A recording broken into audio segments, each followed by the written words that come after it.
Assalamualaikum warahmatullahi wabarakatuh. Perkenalkan, saya Rahma Kurniawati dengan NIM 2011052440118 dari Program Studi Teknologi Pendidikan Semester 2 Kelas A, Universitas Negeri Yogyakarta. Di sini saya akan membahas mengenai pengelolaan evaluasi pembelajaran. Bagaimana mengelola evaluasi pembelajaran yang baik? Mari kita simak pembahasan selanjutnya.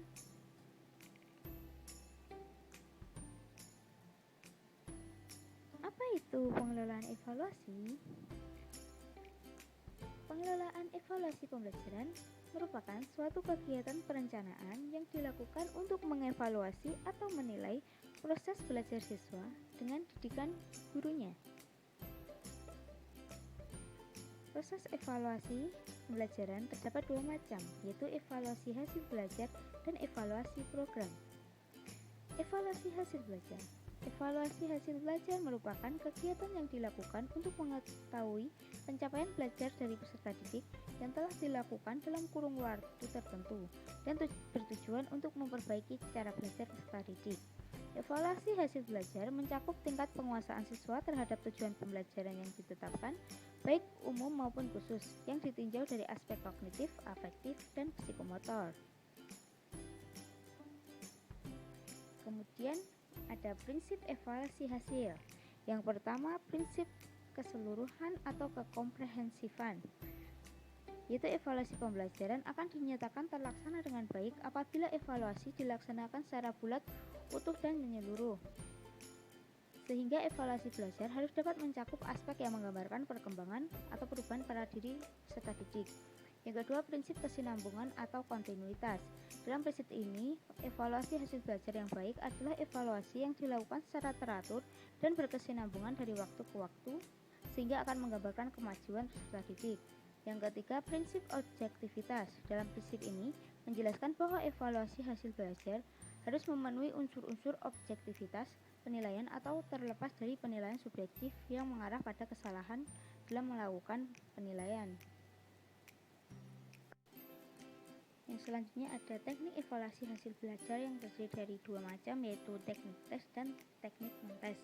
Teknik tes terdapat tes penempatan yang umumnya dibuat sebagai pretest yang tujuannya untuk mengetahui peserta didik telah memiliki keterampilan yang diperlukan atau peserta didik telah mencapai tujuan pembelajaran. Yang kedua, teknik diagnostis, yaitu tes yang digunakan untuk mengetahui kelemahan peserta didik. Yang ketiga, tes formatif, yaitu tes yang dilakukan untuk memantau kemajuan peserta belajar selama proses belajar berlangsung. Yang keempat, tes sumatif. Tes sumatif diberikan pada saat pembelajaran telah selesai. Tes sumatif bertujuan untuk menentukan angka berdasarkan tingkatan hasil belajar siswa yang selanjutnya dipakai sebagai angka raport. Yang kedua ada teknik non-tes yang terdiri dari satu, observasi. Dalam evaluasi pembelajaran, observasi dapat digunakan untuk menilai proses dan hasil belajar peserta didik, seperti tingkah lakunya. Yang kedua, wawancara, merupakan salah satu bentuk alat evaluasi jenis non-tes yang dilakukan melalui percakapan dan tanya jawab. Yang ketiga, skala sikap. Dalam mengukur sikap, guru hendaknya memperhatikan aspek kognisi, afeksi, dan juga konasi. Di samping itu, guru juga harus memiliki salah satu model skala sikap, seperti dengan menggunakan bilangan, frekuensi, kode bilangan, istilah-istilah yang bersifat kualitatif ataupun yang menunjukkan status atau kedudukannya.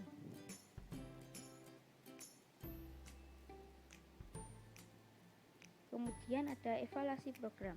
Evaluasi program merupakan serangkaian kegiatan yang dilaksanakan secara sistematis dalam upaya untuk mengetahui keberhasilan dan keterlaksanaan suatu program. Evaluasi program mencakup terhadap tujuan pembelajaran, isi program pembelajaran, strategi pembelajaran, dan aspek-aspek program pembelajaran yang lain.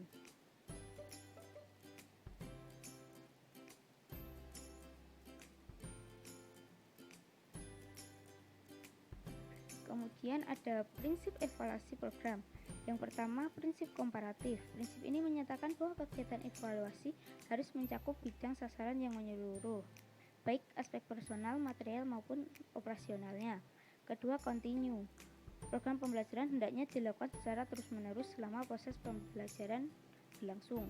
Yang ketiga, komparatif, yang menyatakan bahwa dalam mengadakan evaluasi perlu bekerjasama dengan semua orang yang terlibat dalam aktivitas program pembelajaran.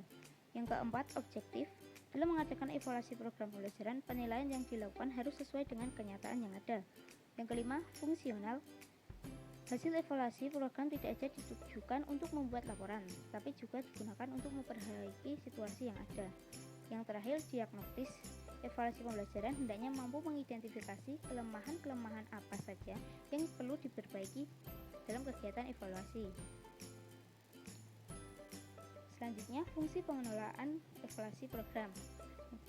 Yang pertama, mengkomunikasikan program kepada publik yang dimaksudkan untuk orang tua dan masyarakat yang berkepentingan dengan program pembelajaran. Yang kedua, menyediakan informasi bagi pembuat keputusan. Informasi ini akan berguna untuk setiap tahapan dari manajemen sekolah. Yang ketiga, penyempurnaan program yang sudah ada. Evaluasi program pembelajaran yang dilaksanakan dengan baik dapat membantu dalam rangka penyempurnaan jalannya program pembelajaran sehingga dapat berjalan secara efektif. Yang keempat, meningkatkan partisipasi. Dengan adanya kegiatan evaluasi, orang tua dan masyarakat akan ikut serta dan mendukung dalam upaya peningkatan kualitas pembelajaran.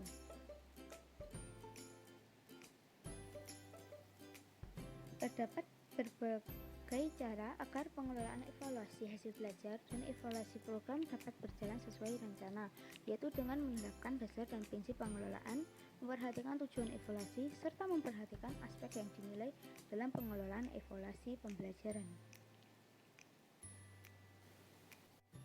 Sekian yang dapat saya sampaikan, kurang lebihnya mohon maaf. Wassalamualaikum warahmatullahi wabarakatuh.